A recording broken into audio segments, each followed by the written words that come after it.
La salle de bal de l'Hôtel Intercontinental Lyon. Hôtel-Dieu scintillait, un océan d'or et de cristal. Le quatuor à cordes jouait une mélodie douce, mais dans mes oreilles, c'était un rugissement assourdissant. Des centaines de regards, j'en étais certaine, étaient braqués sur moi. La serveuse PDG, la Cendrillon de Lyon. Mon Julien, pauvre chou, agrippait ma robe d'émeraude, le visage enfoui, assommé par le vacarme et les lumières aveuglantes. « Madame, si je puis avoir votre attention... » La voix de Sophie Lacroix résonnait, amplifiée par les haut-parleurs.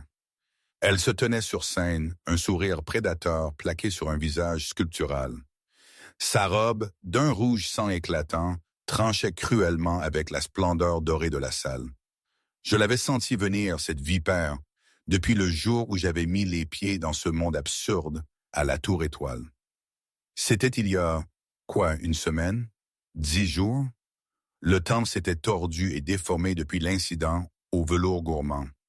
J'ai senti l'estomac se serrer, un vieux réflexe de survie. Ce malaise, je le connaissais. C'était le même que lorsque je me tenais devant l'inspecteur Martin, mes mains couvertes d'encre pour une fichue photo d'identité judiciaire. Julien avait été arraché à mes bras ce jour-là.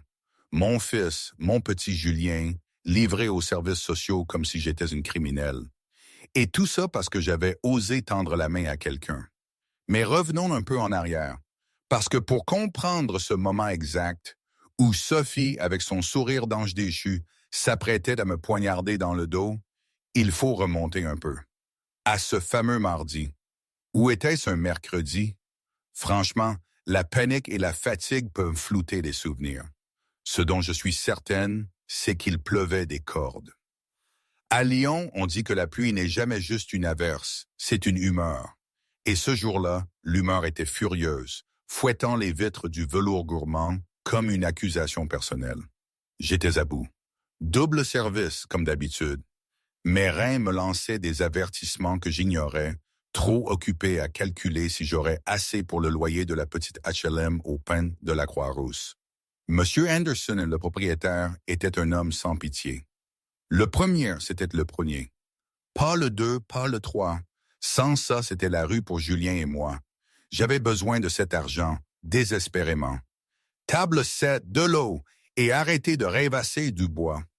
La voix acerbe de Pierre Dupont, mon manager, venait de la fenêtre de passe. Dupont. Un homme qui portait des costumes trop serrés, comme s'il essayait de contenir sa propre mesquinerie. Il gérait le restaurant comme on gère un bilan comptable. Froidement, sans âme. Tout de suite, Pierre, j'avais répondu, ma voix plate. Je me suis emparé de la carafe d'eau et j'ai zigzagué entre les tables. La salle était bondée, comme d'habitude. Des avocats du quartier d'affaires, des geeks scotchés à leur téléphone, quelques touristes réfugiés. Mais il y avait une table, la numéro 4, où le temps semblait suspendu. Il était là tous les mardis, le fantôme, comme on l'appelait entre nous. Un vieil homme, la soixantaine bien passée, avec des cheveux gris clairsemés et une veste en tweed qui avait connu des jours meilleurs. Il commandait toujours la même chose, soupe à la tomate et thé chaud. Jamais un mot de trop. Jamais un pourboire généreux, juste la monnaie exacte. La plupart des serveurs évitaient sa table. Moi, je m'en fichais. Il avait des yeux tristes. On aurait dit qu'il avait trop vu et trop peu aimé de ce qu'il avait vu. Votre thé, monsieur, avec une tranche de citron en plus, comme vous l'aimez, j'ai dit doucement, en posant la tasse. Le vieil homme a levé les yeux.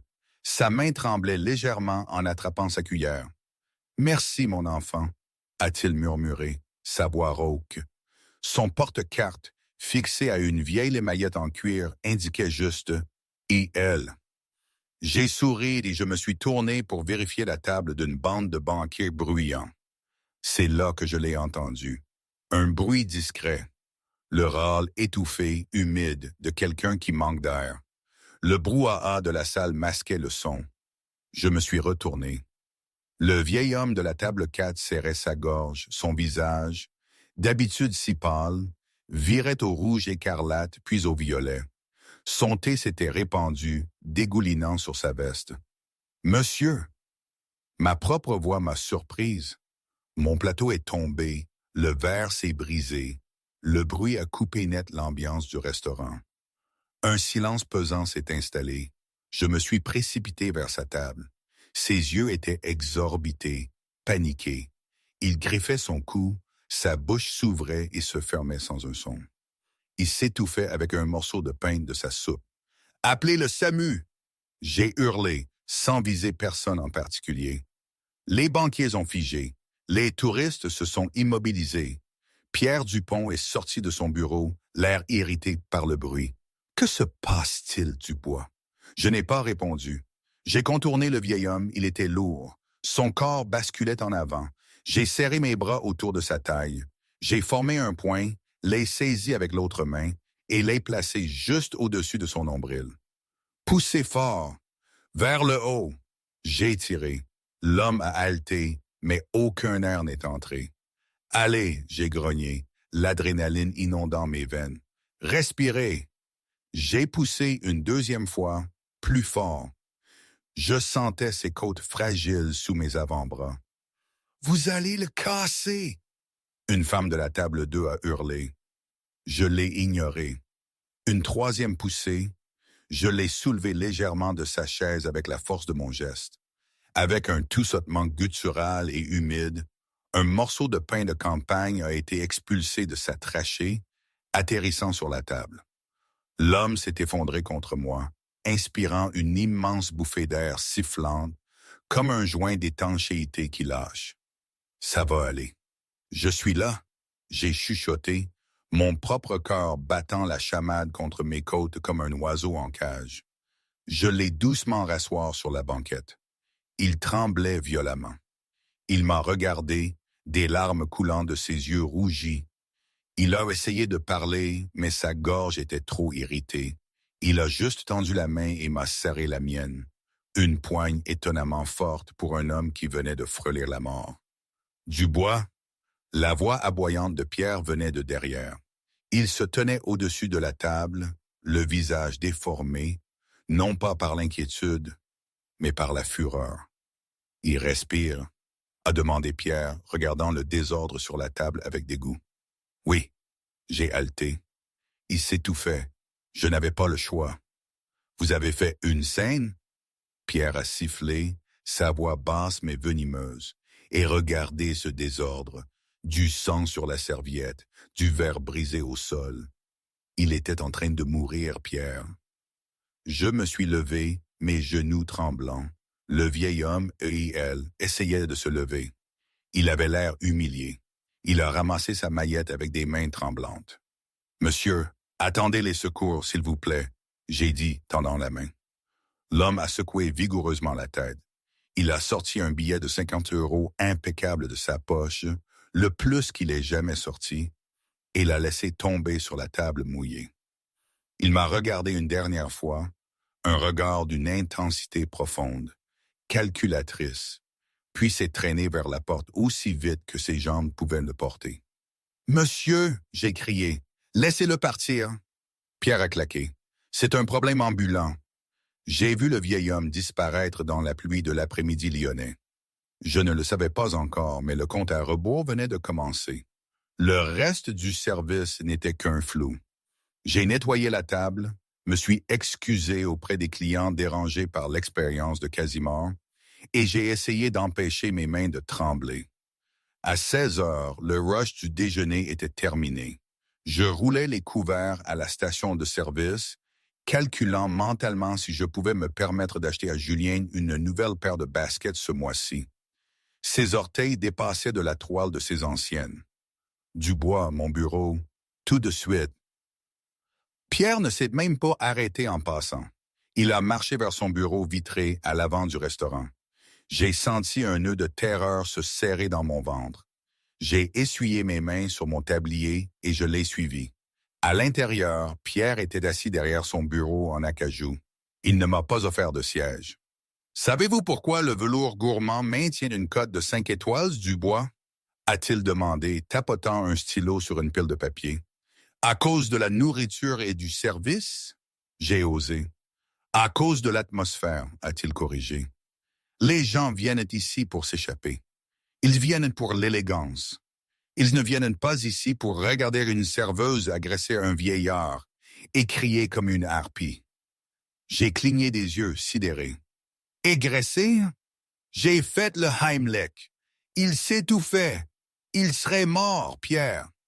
Pierre a soupiré, un long son exagéré de déception. Il a ouvert un dossier. J'ai revu les images de sécurité.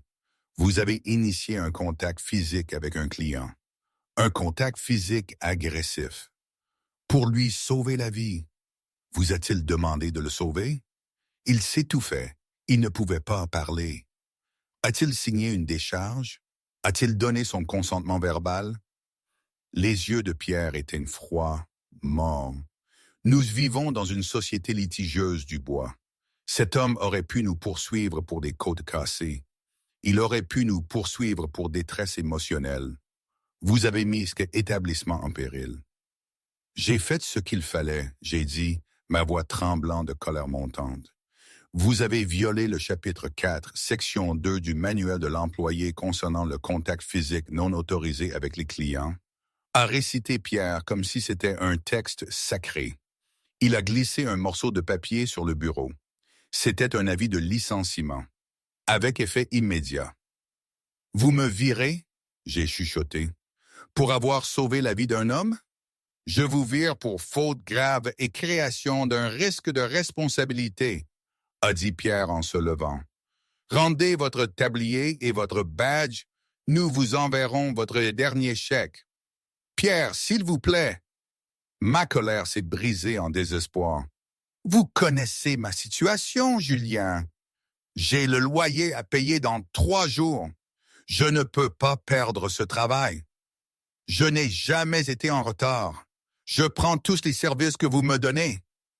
Alors vous auriez dû y penser avant de décider de jouer au secouriste, a dit Pierre, me tournant le dos pour ajuster un cadre photo sur le mur. Sortez du bois, avant que j'appelle la sécurité.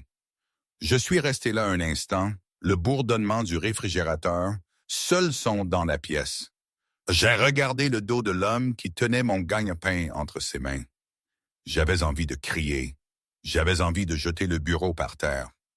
Au lieu de cela, j'ai lentement décroché mon porte-badge Marie et l'ai délicatement posé sur le bureau.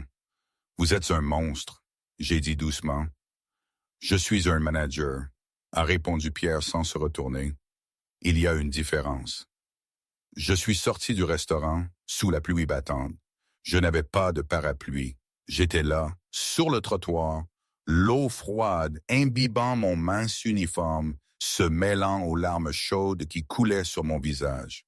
J'avais 28 ans, j'avais 40 € sur mon compte bancaire et je venais d'être puni pour avoir été humaine.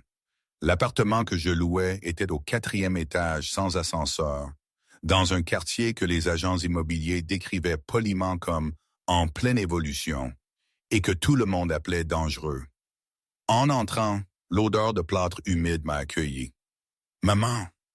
Julien était assis par terre, jouant avec un ensemble de blocs en plastique que j'avais acheté dans un dépôt-vente. Il a levé les yeux, ses yeux bleus brillants. « Tu es rentré tôt. » J'ai forcé un sourire, essuyant rapidement mon visage. « Salut mon petit chaton. Oui, maman a eu un peu de répit. » Je suis allé dans la petite cuisine et j'ai ouvert le réfrigérateur. Une brique de lait à moitié vide, une miche de pain et un pot de pâte à tartiner. Ce serait le dîner. Plus tard dans la nuit, après que Julien se soit endormi, je me suis assise à la petite table de la cuisine. J'avais mon téléphone dans une main et une pile de factures dans l'autre. J'ai appelé M. Henderson. Ça a sonné dans le vide, puis sa messagerie. « Monsieur Henderson, c'est Marie du 4B. Écoutez, je vais avoir quelques jours de retard sur le loyer. Il y a eu un malentendu au travail, mais je vous le donnerai. S'il vous plaît, donnez-moi juste jusqu'à lundi. » J'ai raccroché, sachant que c'était inutile. Henderson avait déjà menacé d'expulsion le mois dernier. J'ai ouvert mon ordinateur portable et je suis allé sur un site d'offres d'emploi. J'ai postulé à 3 restaurants, un service de nettoyage et un entrepôt. Mais dans le secteur des services, l'embauche prenait du temps. Les vérifications d'antécédents prenaient du temps. Je n'avais pas le temps. Vers 23h30, mon téléphone a vibré. Ce n'était pas une offre d'emploi. C'était une notification de ma banque. Prélèvement automatique, électricité, 42,50 €. Solde actuel, 40 €, découvert. J'ai mis ma tête dans mes mains. Le silence de l'appartement était suffocant. J'avais l'impression de me noyer, comme le vieil homme à la table. Seulement, il n'y avait personne derrière moi pour me remonter. J'ai pensé au vieil homme, et il s'était enfui si vite. Il n'avait même pas dit merci. Vraiment, juste cette poignée de main. Pourquoi j'ai fait ça? J'ai murmuré dans l'obscurité. Pierre avait raison. J'aurais dû laisser quelqu'un d'autre s'en occuper, mais je savais que c'était un mensonge. Je n'aurais pas pu le regarder mourir. Même si cela me coûtait tout, je n'aurais pas pu regarder la lumière s'éteindre dans ses yeux. Je me suis endormi à la table, ma tête posée sur la vie d'expulsion. Le lendemain matin, à 10 heures, j'ai été réveillé par des coups violents à ma porte. Mon cœur a bondi dans ma gorge. Henderson. Ça ne pouvait être que le propriétaire. Il venait parfois chercher l'argent en personne. J'ai lissé mes cheveux, j'ai dit à Julien de rester dans sa chambre et de jouer avec ses blocs, et j'ai marché vers la porte. J'ai pris une profonde inspiration, préparant ma plaidoirie. J'ai ouvert la porte. Ce n'était pas Henderson. Dans le couloir se tenait un homme qui semblait sorti d'un magazine. Il était grand, portant un costume anthracite qui coûtait probablement plus cher que mon immeuble entier. Il portait des lunettes de soleil foncé, même dans le couloir sombre.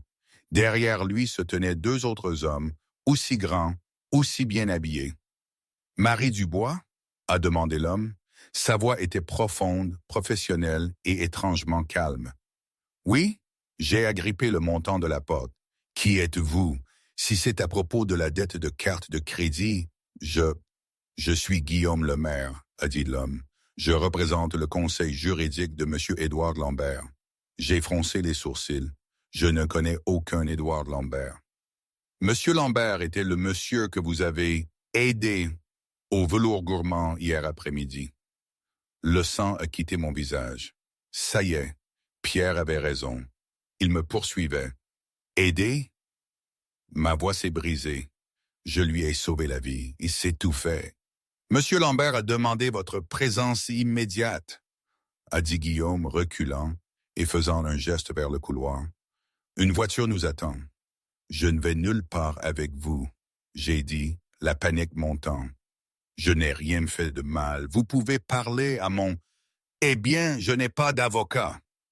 Monsieur le maire a baissé ses lunettes de soleil, révélant des yeux gris acier.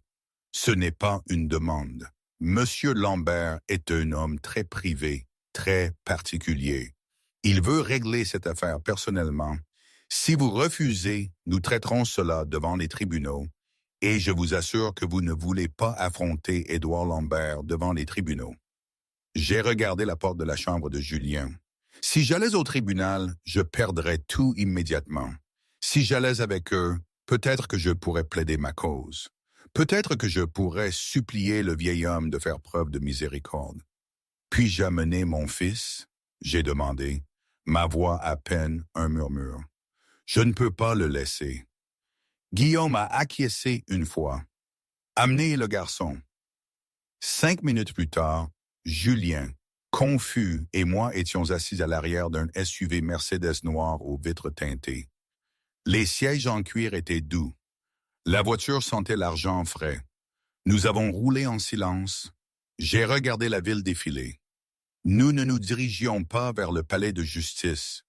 Nous nous dirigions vers les Brotteaux, le quartier le plus riche de Lyon. La voiture a tourné sur une allée privée, s'arrêtant devant un immense manoir en pierre qui occupait la moitié de l'îlot. C'était une forteresse de richesse. « On est où? » a chuchoté Julien, agrippant ma main. « Je ne sais pas, mon cœur, » j'ai dit. « Reste juste près de moi. » Les portes se sont ouvertes. Guillaume nous a conduits sur les marches, à travers d'immenses portes en chêne et dans un hall qui était plus grand que tout le restaurant. « Attendez ici, » a dit Guillaume. J'étais là sur le sol de marbre, serrant Julien. Je me sentais petite, je me sentais sale dans mes vieux jeans et mon sweat à capuche. Soudain, le bruit d'une canne frappant le sol a résonné dans le hall. Toc, toc, toc. De l'ombre de l'entrée de la bibliothèque, une silhouette a émergé. C'était lui, le vieil homme de la table 4. Mais il ne portait plus la veste en tweed. Il portait un peignoir de soie et des pantoufles de velours. Il avait l'air plus propre, plus élégant. Mais ses yeux étaient les mêmes. Il s'est arrêté à 3 mètres de moi. Il s'est appuyé sur sa canne et m'a étudié. « Alors, a dit le vieil homme, sa voix plus forte qu'hier, vous êtes la femme qui pense pouvoir poser ses mains sur moi. » J'ai dégluti difficilement. « Monsieur, je suis désolé si je vous ai blessé, mais vous étiez en train de mourir. Je ne pouvais pas juste rester là. »« Savez-vous qui je suis, mademoiselle Dubois ?» a-t-il demandé, s'approchant. « Votre avocate a dit Edward Lambert. »« Edward Lambert, a-t-il répété. De Lambert Dynamique, actionnaire majoritaire du groupe Cobalt. Je possède la moitié du ciel que vous voyez par cette fenêtre. » Mes genoux se sont sentis faibles. J'avais sauvé un milliardaire et maintenant, il allait me détruire. « Je ne savais pas, » j'ai dit. « J'ai juste vu un homme en difficulté. » « Et à cause de ça, a dit Edward Lambert, son visage impénétrable. Vous avez perdu votre emploi. C'est exact. » J'ai baissé les yeux. Oui, le manager Pierre a dit que j'étais un risque. Edward a laissé échapper un rire sec. Un risque, Pierre Dupont. Petit homme, petit esprit. Il s'est tourné vers Guillaume. Le manager est-il ici? Il attend dans le salon, monsieur. Comme vous l'avez demandé, a répondu Guillaume. Ma tête s'est levée. Pierre est ici? Je l'ai fait venir, a dit Édouard. Faites-le entrer. Guillaume a ouvert une porte latérale. Pierre Dupont est entré. Il avait l'air nerveux. Il transpirait. Quand il m'a vu, ses yeux se sont écarquillés, mais il a rapidement regardé Édouard et a mis son meilleur sourire de service client. C'est fou la façon dont les choses peuvent basculer en un instant. Juste avant, j'étais Marie, la serveuse désespérée, sur le point de me faire broyer par un milliardaire. Et là, j'étais témoin d'un spectacle digne d'une pièce de théâtre avec Pierre, mon bourreau d'hier, qui suait à grosses gouttes, tentant de charmer la même personne qui le condamnait.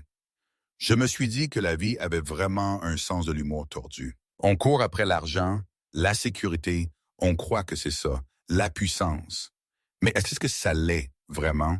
Voir Pierre, un homme qui avait une telle emprise sur ma vie, se tordre de cette façon, m'a fait réaliser que le pouvoir, le vrai, n'était pas dans la richesse, mais dans la manière dont on choisissait de l'exercer. Et surtout, dans la manière dont on traitait les autres. C'était une leçon difficile à apprendre, après des années à courber l'échine. On pense que ce sont les grands événements qui changent les choses, mais parfois, c'est juste un bout de pain coincé dans la gorge de quelqu'un qui déclenche tout. Une chaîne d'événements complètement folle, inimaginable, la veille encore. Je n'aurais jamais pu prédire ça. Jamais. C'était un coup de dé lancé par le destin, et moi j'étais au milieu. Alors, vous, qu'auriez-vous fait à ma place? Auriez-vous pris le risque de vous jeter dans l'inconnu juste pour une vague justice? Ou auriez-vous préféré rester dans l'ombre et laisser les choses se faire? Franchement, la question n'est pas si simple. Ça fait réfléchir, n'est-ce pas? Mon petit Julien, parfois la nuit, quand le silence de notre nouvel appartement de fonction au Ritz devenait trop lourd, parce que oui, les murs étaient dorés, mais le silence restait le silence, et l'inquiétude pour l'avenir aussi, je pensais à lui. À la façon dont il serrait sa petite peluche d'ours quand il avait peur du noir, comme si c'était la seule chose capable de le protéger. Il ne comprenait pas tout ce qui se passait, il était si jeune, mais il sentait mes angoisses, mes moments de doute. Il me regardait avec ses grands yeux bleus, cherchant des réponses que je n'avais pas toujours. Je me souvenais d'une fois, avant tout ça, où il avait trouvé un oiseau blessé dans le parc. Il avait insisté pour le ramener à la maison, le nourrir, le soigner, malgré mon manque de temps et d'argent. Il avait cette pureté, cette bonté innée qui me faisait me demander si je n'étais pas en train de le décevoir en le plongeant dans ce monde de requins. C'était pour lui que je tenais bon, pour préserver cette innocence, pour lui offrir un avenir où il n'aurait pas à s'inquiéter de la couleur de ses baskets. La perspective de Pierre Dupont, le manager.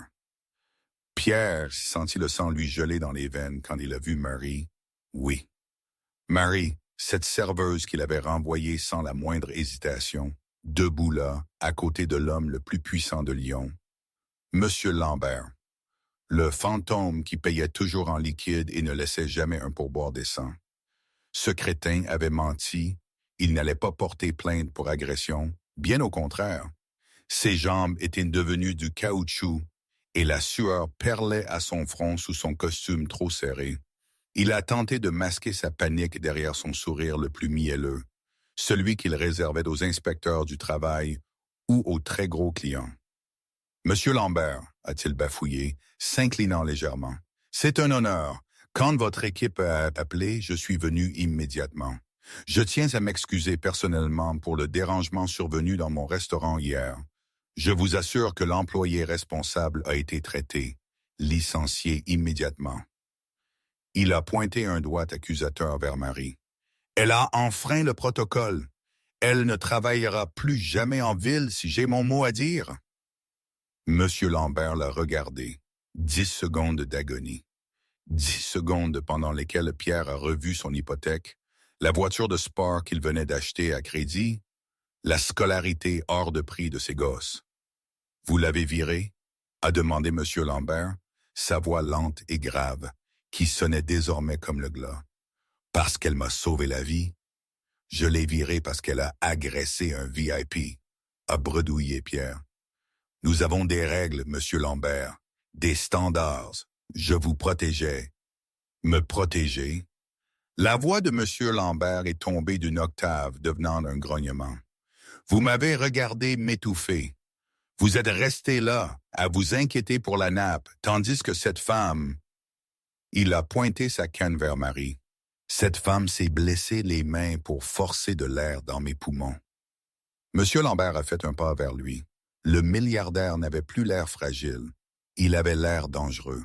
« Savez-vous pourquoi je mangeais dans ce restaurant, Monsieur Dupont ?» a demandé Monsieur Lambert. « Parce que cela me rappelle d'où je viens. J'aime la soupe, mais surtout, j'aime voir qui remarque les gens invisibles.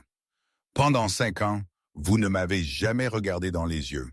Vous avez vu un manteau sale et un pourboire chiche. » Il s'est tourné vers Marie. Elle a vu un être humain. « Monsieur Lambert, a commencé Pierre. « Silence !» a claqué Monsieur Lambert. Il a regardé sa montre. Il est maintenant 14h17, exactement 24 heures depuis l'incident. Il s'est tourné vers Marie. « Mademoiselle Dubois, vous avez une dette à payer. » Pierre a vu Marie figée. « Une dette ?» Monsieur Lambert a souri et pour la première fois, c'était sincère. « J'ai une dette et je paye toujours mes dettes, avec les intérêts. » Monsieur Lambert a claqué des doigts. Guillaume s'est avancé avec un porte-document en cuir. « Pierre Dupont », a dit Monsieur Lambert, sa voix résonnant dans le hall au haut plafond. « À compter de ce matin, Lambert Dynamique a acheté la société mère du velours gourmand. » Pierre est devenu pâle. « Quoi? »« J'ai acheté la chaîne, » a dit Monsieur Lambert avec désinvolture. « Je possède l'immeuble, je possède la marque et je possède votre contrat de travail. » Il a regardé Marie. « Mademoiselle Dubois, comment souhaitez-vous gérer votre première décision exécutive? » Marie a regardé Monsieur Lambert puis Pierre. La pièce a légèrement tourné. « Ma quoi? Je vous nomme nouvelle directrice régionale des opérations pour la région centre, » a dit Monsieur Lambert. « Avec effet immédiat, votre première tâche est d'évaluer le personnel de direction de la succursale du centre-ville. » Monsieur Lambert s'est penché, ses yeux pétillants de malice. « Je crois qu'il y a un certain manager qui est un risque pour la culture de l'entreprise. » Pierre a regardé Marie. L'arrogance avait disparu. Il avait l'air petit. Il avait l'air terrifié. « Marie !» a couiné Pierre. Marie, s'il te plaît, j'ai une hypothèque. Je ne le pensais pas. Marie a regardé l'homme qui l'avait renvoyé sous la pluie. Elle a regardé son fils, Julien, qui la regardait avec de grands yeux. Elle s'est redressée. Elle ne se sentait plus serveuse. « Pierre, a dit Marie, sa voix ferme, vous êtes viré. » La transition des sols collants du velours gourmand au 45e étage de la Tour Étoile a été violente par sa vitesse. J'avais l'impression d'être une plongeuse remontée trop vite des profondeurs de l'océan. Les symptômes de décompression s'installaient. 3 jours s'étaient écoulés depuis l'incident au manoir. Je n'étais pas retourné à mon appartement, sauf pour emballer 2 valises. Monsieur Lambert avait insisté. « Problème de sécurité », avait-il dit. Maintenant, Julien et moi séjournions dans une suite de fonctions au Ritz-Carlton, pendant que mes nouvelles dispositions étaient finalisées. Je me tenais devant un miroir du sol au plafond dans mon nouveau bureau. Le bureau était plus grand que tout le restaurant où je travaillais. Je portais d'un tailleur bleu marine que Guillaume, l'avocat incroyablement efficace de M. Lambert, m'avait acheté. Il m'allait parfaitement. Une armure pour la guerre que je ne savais pas encore mener. Il tire un peu aux épaules. Une voix venait de l'encadrement de la porte. Je me suis retourné. Accoudée à l'encadrement de la porte vitrée se tenait une femme qui semblait taillée dans la glace et les diamants. Elle était magnifique, avec des pommettes saillantes, des cheveux noirs de jet coupés en un carré sévère, et des yeux qui évaluaient ma valeur et la trouvaient insuffisante. « Je suis Sophie Lacroix », a dit la femme entrant dans la pièce sans invitation. Directrice financière et, jusqu'à mardi, la successeur présomptive de la chaise de M. Lambert. J'ai dégluti.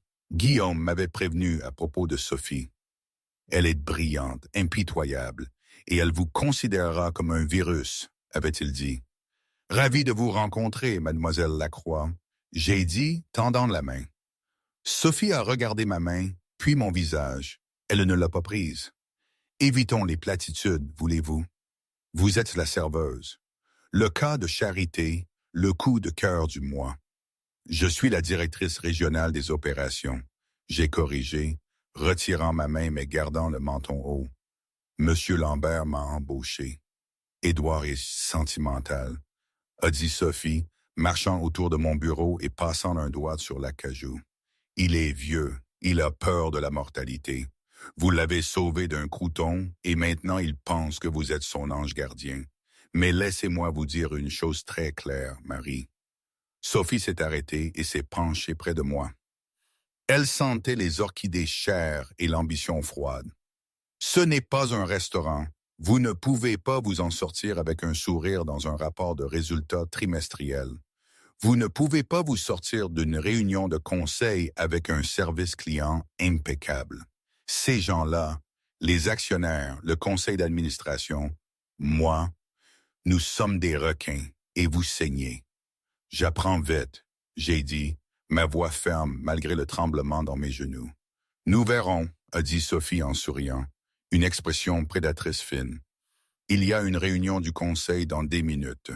Édouard attend que vous présentiez votre vision pour l'expansion du centre. J'espère que vous avez apporté plus qu'un menu. Sophie s'est retournée et ses talons ont claqué en sortant de la pièce. Je me suis effondré sur ma chaise en cuir. J'avais envie de vomir. J'ai regardé la pile de dossiers que Guillaume m'avait donnée.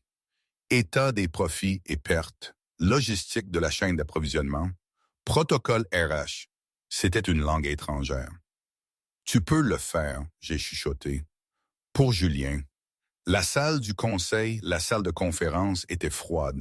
12 hommes et Sophie étaient assis autour d'une table qui semblait coûter plus cher qu'une maison. Monsieur Lambert était assis en bout de table, l'air fragile mais alerte. « Messieurs et Sophie, » a dit Monsieur Lambert, sa voix légèrement rauque. « J'aimerais vous présenter notre nouvel atout, Marie Dubois. » Le silence était assourdissant. Personne n'a applaudi. Ils se sont juste contentés de regarder. « Marie a une perspective unique, » a poursuivi M. Lambert. « Elle connaît le terrain. Elle sait ce que les clients ressentent réellement, pas ce que les données nous disent qu'ils ressentent. Marie, la parole est à vous. » Je me suis levé. Mes jambes étaient comme du plomb. J'ai marché vers le devant de la pièce. Je n'avais pas de PowerPoint. Je n'avais pas de feuille de calcul. Et j'ai commencé. Articulé, a grommelé l'un des hommes. Sophie a ricané. J'ai pris une profonde inspiration. J'ai pensé à Pierre Dupont. J'ai pensé à la mère célibataire qui venait tous les jeudis et commandait juste un café pour utiliser le Wi-Fi afin de chercher du travail. J'ai pensé au gaspillage alimentaire que je jetais chaque soir pendant que des sans-abri dormaient à 2 pâtés de maison. Je ne connais pas vos cours boursiers, j'ai dit, ma voix gagnante en assurance. Je ne connais pas vos marges, mais je sais que le velours gourmand est en faillite. La pièce a éclaté en murmures. En faillite? A aboyé un homme corpulent. Les profits ont augmenté de 4%. Les profits ont augmenté parce que vous avez réduit le personnel et abaissé la qualité de la nourriture. J'ai riposté, me surprenant moi-même. J'ai travaillé sur le terrain. Les habitués partent. La soupe est coupée à l'eau. Le personnel est épuisé et déteste la direction. Vous pressez le jus de la marque pour que les chiffres soient bons pendant un trimestre. Mais dans 2 ans, vous n'aurez plus de marque. J'ai regardé autour de la pièce. Vous traitez les restaurants comme des feuilles de calcul. Je les connais comme des lieux de vie. Si vous voulez sauver l'entreprise, arrêtez de rogner sur les coûts et recommencez à nourrir les gens. Le silence est retombé sur la pièce. Cette fois, ce n'était pas dédaigneux. C'était choqué. Monsieur Lambert a commencé à applaudir. Un applaudissement lent, rythmique. Exactement, a dit Monsieur Lambert, regardant son conseil d'administration avec dédain. Nous avons perdu notre âme. Marie est là pour nous aider à la retrouver. Il a regardé Sophie. Sophie, débloquez les fonds pour l'initiative de Marie. Augmentation immédiate des salaires du personnel et refonte des fournisseurs. Le visage de Sophie est resté un masque de perfection, mais ses yeux brûlaient de haine. Comme vous voudrez, Édouard, mais c'est une dépense importante. Si les retours ne correspondent pas à l'investissement dans 6 mois, ils le feront, j'ai dit en la fixant du regard. Bien, a dit Sophie. Alors, nous avons un pari. À la fin de la réunion, M. Lambert m'a fait signe de rester. Quand la pièce s'est vidée, son air confiant a disparu. Il s'est affaissé sur sa chaise, toussant violemment dans un mouchoir. Monsieur Lambert, je me suis précipité vers lui. Ça va, a-t-il haleté, me faisant signe de la main. Juste de vieux poumons. Il m'a regardé avec une gravité intense. Marie, vous avez bien fait, mais vous devez être prudente. Sophie Lacroix n'est pas seulement une directrice financière. Elle a fait pression sur les membres du conseil contre moi pendant des mois. Elle veut l'entreprise et elle vous considère comme la seule chose qui se dresse sur son chemin. Pourquoi moi? J'ai demandé. Pourquoi n'avez-vous pas embauché un PDG professionnel? Parce que tout le monde dans ce monde est acheté et payé, a dit M. Lambert doucement. J'avais besoin de quelqu'un qui n'avait pas encore été corrompu, quelqu'un qui sauverait un vieil homme sans demander de récompense. J'ai besoin que vous soyez mes yeux, Marie. Je suis malade, plus malade qu'ils ne le savent. Si je meurs avant de pouvoir assurer mon héritage, Sophie va découper cette entreprise et la vendre par morceaux. Vous devez l'arrêter. J'ai senti un frisson me parcourir l'échine. Ce n'était pas seulement un travail, c'était une tutelle. Je ne vous laisserai pas tomber, j'ai promis. Bien, a souri M. Lambert faiblement. Parce que le gala annuel Lambert est ce samedi. Ce sera votre début public. Et Marie, surveillez votre boisson, surveillez vos arrières. Les loups ne mordent pas seulement dans la salle du conseil. Revenons à ce soir-là à l'hôtel Intercontinental Lyon. Le gala.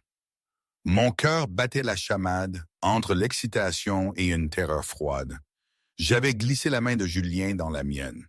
Mon petit garçon, si intimidé dans son mini-smoking, je l'avais rassuré, lui promettant juste quelques salutations, un morceau de gâteau et on s'en irait. Le clignotement incessant des flashs des photographes nous accueillait, capturant les sénateurs, les célébrités, les manias qui débarquaient des limousines. J'étais là, dans ma robe vert émeraude, mes cheveux relevés, cherchant M. Lambert. Il était déjà là, assis dans un fauteuil roulant, une concession à sa santé défaillante qu'il faisait rarement en public.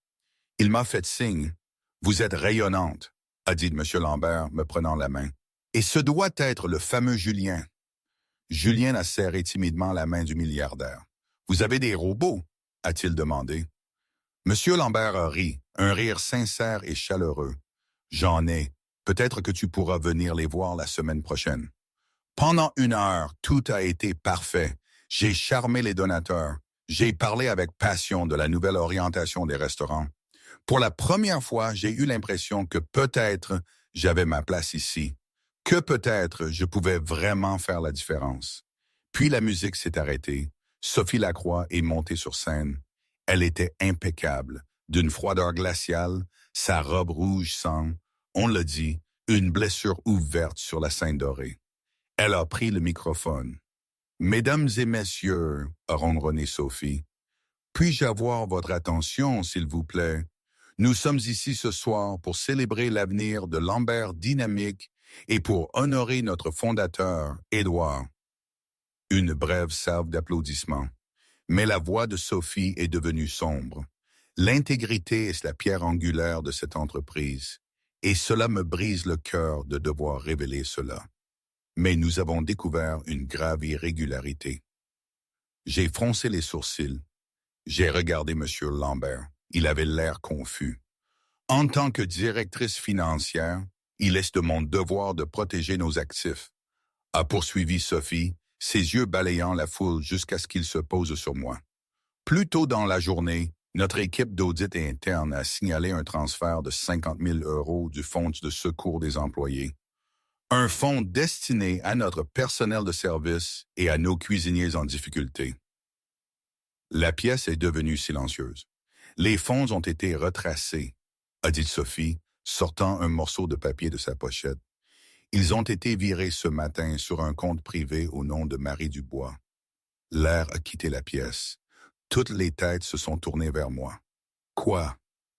J'ai haleté. C'est un mensonge. Je n'ai touché à aucun argent. Le registre d'audit est clair, a dit Sophie, sa voix dégoulinante de fausse sympathie. Il semble que notre nouvelle directrice des opérations ait utilisé son accès pour rembourser, voyons, d'importantes dettes personnelles de jeu et un loyer impayé. Non, je me suis avancé, lâchant la main de Julien. « Édouard, c'est un coup monté. Je n'ai pas fait ça. » M. Lambert m'a regardé. Son visage était pâle. Il a regardé Sophie, puis de nouveau moi. Il avait du mal à respirer. « Marie, a-t-il râpé, est-ce vrai? » « Non, Édouard, vous me connaissez. » Sophie a interjeté de la scène. « Nous savons que vous étiez désespéré. Nous savons que vous faisiez face à une expulsion. Les gens désespérés font des choses désespérées. Sécurité. » 2 grands hommes en un costume noir, pas les hommes de Guillaume, sont sortis de l'ombre. Ils se sont dirigés vers moi. « Ne me touchez pas !» J'ai hurlé. Julien a commencé à pleurer. C'est une erreur. Guillaume est apparu aux côtés de M. Lambert, lui chuchotant furieusement à l'oreille. « Édouard, regardez le timing, c'est Sophie !» Mais M. Lambert haletait, le stress était trop fort. Il s'est serré la poitrine, ses yeux roulant en arrière. « Édouard !» j'ai crié, essayant de me précipiter vers lui. Les gardes de sécurité m'ont saisi par les bras. « Sortez-la d'ici !» a ordonné Sophie depuis la scène. « Et appelez la police. Nous allons porter plainte pour détournement de fonds. »« Édouard, aidez-moi !» j'ai crié en étant traîné en arrière. La dernière chose que j'ai vue, c'est M. Lambert s'affalant dans son fauteuil roulant, entouré d'une foule, tandis que Sophie Lacroix se tenait sur la scène, regardant le chaos avec un petit sourire satisfait. La salle d'interrogatoire. 2 heures plus tard, la robe d'émeraude était froissée. J'étais assise sur une chaise métallique froide dans une salle d'interrogatoire du commissariat de Lyon. On m'avait fiché, pris mes empreintes, ma photo d'identité judiciaire. Julien avait été pris en charge par les services de protection de l'enfance. C'était le coup qui m'a brisé. Où est-ce mon fils? J'ai crié au détective pour la 10e fois. Le garçon est sous garde temporaire, en attendant l'enquête, a dit le détective. C'était un homme à l'air fatigué, l'inspecteur Martin. Mademoiselle Dubois, nous avons les relevés bancaires. Le transfert a été effectué depuis votre terminal. Votre mot de paie vers votre compte. Je ne l'ai pas fait. J'ai sangloté. Elle m'a piégé. Sophie Lacroix, la directrice financière milliardaire, a piégé une serveuse pour 100 000 €. Martin a semblé sceptique. Écoutez, Marie, vous étiez fauchée. Vous avez vu un pot d'or. Vous avez pris une cuillère. Admettez-le, et peut-être que nous pourrons parler au procureur d'un accord. Je veux un avocat, j'ai chuchoté. Je veux Guillaume Lemaire.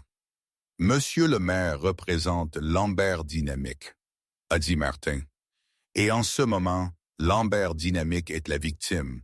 Il ne peut pas vous représenter. Conflit d'intérêts. J'ai posé ma tête sur la table. J'étais seul, vraiment seul. Monsieur Lambert était probablement mourant ou mort. Guillaume était neutralisé. Mon fils était parti. Et je risquais 10 ans de prison. La porte de la salle d'interrogatoire a vibré et s'est ouverte. J'ai levé les yeux, m'attendant à un avocat commis d'office. Au lieu de cela, un homme est entré. Il était jeune, vêtu d'une veste en cuir et d'un jean, les cheveux en bataille et un sac d'ordinateur portable en bandoulière. Il ressemblait plus à un étudiant qu'à un avocat. « Qui êtes-vous » j'ai demandé. L'homme a tiré une chaise et s'est assis, la faisant pivoter pour s'asseoir à l'envers. Il a sorti une tablette de son sac et a tapoté l'écran. Le voyant d'enregistrement de la caméra dans le coin de la pièce s'est soudainement éteint. « Je m'appelle Antoine » a dit l'homme. « Je ne suis pas avocat. Je suis un agent de maintenance numérique. » Je ne comprends pas. « Édouard m'a envoyé » a dit Antoine sans une pause. « Édouard, est-ce qu'il est? » « Il est aux soins intensifs. C'est grave. Coma artificiel » a dit rapidement Antoine. « Mais Édouard n'est pas stupide, Marie. Il savait que Sophie ferait un coup. Il ne savait juste pas quand. » Antoine m'a glissé la tablette. Elle montrait un flux en direct des serveurs Lambert. « Édouard m'a fait installer un enregistreur de frappe sur votre terminal le jour où vous avez commencé, » a expliqué Antoine. « Flippant? Oui. Utile? Absolument. Il a tapoté un fichier. Ceci montre qu'à 9h15 ce matin, lorsque le transfert a été effectué, votre ordinateur a été accédé à distance. Devinez quelle adresse IP a initié la session à distance? » J'ai regardé l'écran. Velexec-admin. Sophie. J'ai respiré. Exactement. A souri Antoine. J'ai la preuve pour vous disculper, mais c'est la partie facile. Antoine s'est penché, son visage sérieux. La partie difficile est que Sophie sait qu'Édouard est incapacité. Elle vient d'appeler une réunion d'urgence du conseil pour demain matin. Elle va voter pour liquider les actifs de l'entreprise et vendre la chaîne de restaurants à une société holding qu'elle possède secrètement. Elle va tout démanteler. Nous devons l'arrêter. J'ai dit, la colère remplaçant ma peur. Nous ne pouvons pas, a dit Antoine. Pas d'ici. Et le temps que je vous fasse sortir légalement de prison, le vote sera terminé. La réunion est à 8 heures. Alors qu'est-ce qu'on fait? Antoine a mis la main dans sa poche et a sorti une petite clé argentée. Édouard m'a donné ça. Il a dit que si les choses tournaient mal, je devais vous la donner. Elle ouvre un coffre-fort à la Banque nationale de Lyon. Il a dit que le contenu de cette boîte est la seule chose qui peut tuer Sophie Lacroix. La tuer professionnellement, a précisé Antoine. Mais Marie, si vous sortez d'ici, vous aussi. Vous enfreignez votre garde à vue. Vous serez une fugitive jusqu'à ce que nous puissions prouver votre innocence. Si nous échouons, vous partez pour longtemps et vous ne revoyez plus jamais Julien. J'ai regardé la porte. J'ai regardé la clé. J'ai pensé à mon fils dans une maison d'inconnus. J'ai pensé à Édouard luttant pour sa vie. J'ai saisi la clé. Sortez-moi d'ici, Antoine. L'horloge du commissariat tic-taquait fort sur le mur. 3h45 du matin. Antoine a tapé furieusement sur sa tablette, les sourcils froncés. « D'accord, Marie. Écoutez-moi. Le changement de corps a lieu dans 4 minutes. Le sergent de permanence va recevoir une alerte système pour une erreur de transfert de détenu concernant un chauffeur ivre en cellule 3. Cela va créer le chaos à l'accueil. Et moi, qu'est-ce que je fais? J'ai demandé, mes mains agrippant le bord de la table. La serrure magnétique de cette porte est contrôlée par un sous-serveur. Je vais le faire planter. La porte se déverrouillera pendant exactement 60 secondes. Vous sortez. Vous ne courez pas. Vous marchez vers la sortie latérale, près des distributeurs automatiques. Ma voiture vous attendra. C'est fou, j'ai chuchoté. Si on se fait prendre, si on reste, Sophie gagne. Et Julien reste dans le système. Antoine a levé les yeux, ses yeux intenses. Prête? Prête. Antoine a appuyé sur entrée. Au bout du couloir, une forte sonnerie a retenti. Des voix ont crié. Les lumières du couloir ont clignoté. Clic. La porte de la salle d'interrogatoire s'est ouverte d'un cheveu. Je n'ai pas hésité. Je me suis glissé dans le couloir. Il était vide. Les policiers grouillaient à l'accueil, où les terminaux informatiques clignotaient en rouge. J'ai gardé la tête baissée, marchant d'un pas déterminé vers les distributeurs automatiques. Mon cœur battait la chamade contre mes côtes comme un oiseau en cage. J'ai poussé la barre de sortie latérale. L'air frais de la nuit m'a frappé au visage. Liberté. Une Honda Civic déglinguée a crissé jusqu'au trottoir. La portière passager s'est ouverte en grand. « Monte !» a hurlé Antoine. Je me suis jeté à l'intérieur. La voiture a démarré en trombe avant même que la portière ne soit refermée. « Nous avons 4 heures avant la réunion du conseil », a dit Antoine, zigzagant dans la circulation. La Banque nationale de Lyon ouvre son accès au coffre privé à 7 heures du matin pour les clients platine. Nous devons y être. « Et si Sophie a des gens qui surveillent la banque ?» j'ai demandé. « Elle en a sûrement, » a grimacé Antoine. « Mais nous avons quelque chose qu'elle n'a pas. » « Quoi? » « Nous n'avons plus rien à perdre. 7 heures du matin, la Banque nationale de Lyon. La banque était une forteresse de marbre et de laiton dans le quartier financier. Antoine et moi nous sommes garés à 3 pâtés de maison et avons marché. J'avais défait mes cheveux et mis la veste en cuir trop grande d'Antoine pour couvrir ma robe de soirée abîmée. Là, Antoine a fait un signe de tête vers une berline noire garée en face de l'entrée de la banque. 2 hommes étaient assis à l'intérieur, surveillant les portes. « C'est sbires », j'ai dit. « Comment on passe ?»« On ne passe pas », a dit Antoine. Il a sorti son téléphone. « Je vais déclencher l'alarme de cette BMW juste à côté. Quand ils regarderont, vous courez. » L'alarme a retenti. Les hommes de la berline ont tourné la tête. Je me suis élancé. J'ai sprinté sur le trottoir, mes talons claquant bruyamment. L'un des hommes m'a vu. « Hé !» a-t-il crié, ouvrant la portière de sa voiture. J'ai heurté la porte tambour de la banque et l'ai traversée en poussant. Je suis entré dans le hall, essoufflé. « Puis-je vous aider, mademoiselle? » Un agent de sécurité s'est avancé, observant mon apparence débraillée. « Je dois accéder à un coffre-fort. » J'ai haleté, montrant la clé argentée que M. Lambert avait donnée à Antoine. Coffre 404. L'agent a regardé la clé. Il y avait un blason spécifique dessus. Son attitude a changé instantanément. Par ici, madame. Le coffre privé de M. Lambert. Au sous-sol, l'air était frais et sentait le vieux papier et la poussière. La directrice de la banque, une femme austère nommée Madame Duval, a déverrouillé la 2e serrure du coffre 404. « Je n'ai pas ouvert ce coffre depuis 20 ans, » a noté Madame Duval. Elle a tiré le long tiroir métallique et l'a posé sur la table. « Je vais vous laisser un peu d'intimité. » Mes mains tremblaient en ouvrant le couvercle. À l'intérieur, il n'y avait pas d'argent, pas de diamants, juste un seul carnet relié en cuir et une clé USB. J'ai ouvert le carnet. Il était écrit à la main par M. Lambert. La première page était datée d'il y a 5 ans. À mon successeur, si vous lisez ceci, Sophie a fait son coup. Je sais depuis des années qu'elle n'est pas fidèle à l'entreprise, mais à la firme rivale Global Corp. Elle leur a acheminé nos recettes propriétaires et nos données immobilières, faisant baisser le cours de nos actions afin qu'ils puissent nous racheter pour une bouchée de pain. La clé USB contient les enregistrements audio de ces réunions avec les dirigeants de Global Corp. J'ai mis sur écoute son bureau. Je l'ai gardé près de moi pour garder un œil sur l'ennemi, mais j'ai sous-estimé son ambition. Détruisez-la, Marie. Pas pour moi, mais pour les gens qu'elle veut virer. J'ai serré le livre contre ma poitrine. Je te tiens, Édouard. Marie! La voix d'Antoine a résonné du couloir. Nous avons de la compagnie. Les 2 hommes de la berline ont fait irruption dans la salle des coffres, bousculant l'agent de sécurité. « Donnez-nous le coffre !»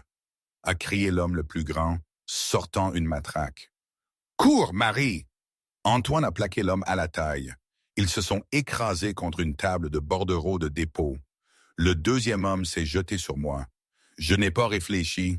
J'ai balancé la lourde boîte métallique du coffre avec toute ma force. Le coin de la boîte en acier a percuté la mâchoire de l'homme avec un craquement répugnant. Il s'est effondré au sol. Antoine luttait avec l'autre homme. J'ai attrapé une lourde lampe en laiton du bureau et je l'ai fracassée sur le dos de l'agresseur. Il a gémi et a roulé loin d'Antoine. « Agent de maintenance numérique, hein? » J'ai haleté, tendant une main à Antoine. Antoine a essuyé du sang de sa lèvre et a souri. « Je m'y connais en contact intégral. On doit y aller. La réunion du conseil commence dans 20 minutes. » La salle du conseil de Lambert Dynamics était une cage de verre dans le ciel. La vue sur le lac du Bourget était à couper le souffle, mais personne ne regardait dehors. Sophie Lacroix se tenait en bout de table. Elle avait l'air impeccable dans un tailleur blanc, l'image du deuil et de l'efficacité. « C'est avec le cœur lourd que j'appelle ce vote », a dit Sophie, sa voix tremblante d'une fausse émotion maîtrisée. Édouard est incapacité. Notre réputation est en lambeaux à cause du scandale avec Mademoiselle Dubois. Global Corp a fait une offre généreuse pour acheter nos actifs. C'est le seul moyen de préserver la valeur pour tes actionnaires. Les membres du conseil ont acquiescé solennellement. Ils étaient fatigués. Ils voulaient leur argent. « Tous en faveur de la vente ?» a demandé Sophie. Les mains ont commencé à se lever. 1, 2, 5. Boum! Les doubles portes de la salle du conseil se sont ouvertes en volant, heurtant les murs avec un fracas tonitruant. Je me tenais dans l'encadrement de la porte. Ma veste était déchirée. Mes cheveux étaient en bataille. J'avais une ecchymose qui se formait sur ma joue. J'avais l'air d'une guerrière revenant de bataille. « Marie !» Les yeux de Sophie se sont écarquillés. « Sécurité, comment est-elle entrée ici? » « C'est moi qui l'ai laissée entrer. » Une voix a retenti derrière moi.